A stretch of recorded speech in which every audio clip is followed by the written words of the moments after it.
आठवड्याभरात वायुगळतीच्या 2 घटना झाल्यानंतर जिल्हा प्रशासन सध्या अलर्ट मोडवरती पाहायला मिळत आहे। रत्नागिरी जिल्ह्यातील केमिकल कंपन्या सध्या प्रदूषण नियंत्रण मंडळाच्या आणि जिल्हा प्रशासनाच्या रडारवरती असलेल्या पाहायला मिळत आहेत। रत्नागिरी जिल्ह्यातील जवळपास 300हून अधिक कंपन्यांना सेफ्टी सुरक्षा ऑडिट करण्याचे निर्देश या ठिकाणी देण्यात आलेले पाहायला मिळत आहेत। जिल्हाधिकाऱ्यांनी हे आदेश दिलेले आहेत। प्रदूषण नियंत्रण मंडळ आणि स्थानिक जिल्हा प्रशासन यांच्या माध्यमातून हे ऑडिट करण्याचे निर्देश या ठिकाणी देण्यात आलेले पाहायला मिळत आहेत। कामगारांची तसेच इमर्जन्सीच्या काळात सुरक्षेसंदर्भातील सेफ्टी ही या ठिकाणी महत्त्वाची मानली गेलेली आहे।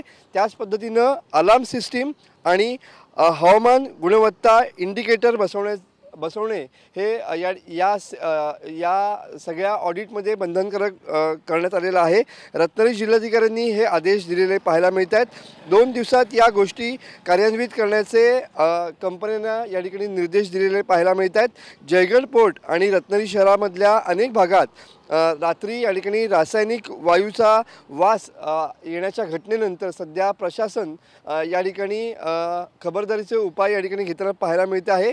सर्वच कंपन्यांना या ठिकाणी आपल्या गेटच्या बाहेर हवेच्या गुणवत्ता निर्देशांक इंडिकेटर म्हणजेच इंडिकेटर बसवण्याचे निर्देश या ठिकाणी देण्यात आलेले पाहायला मिळत आहेत आणि त्यामुळे सध्या प्रशासन या सगळ्या गोष्टी ज्या आहेत ते गांभीर्यपूर्वक घेताना पाहायला मिळते। कॅमेरामन समित गजनेसह मी मनोज लेले, TV9 मराठी, रत्नागिरी।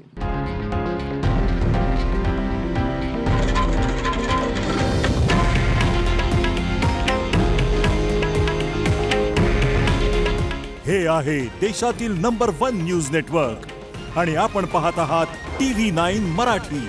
काळजी तुमची, हित महाराष्ट्राचं।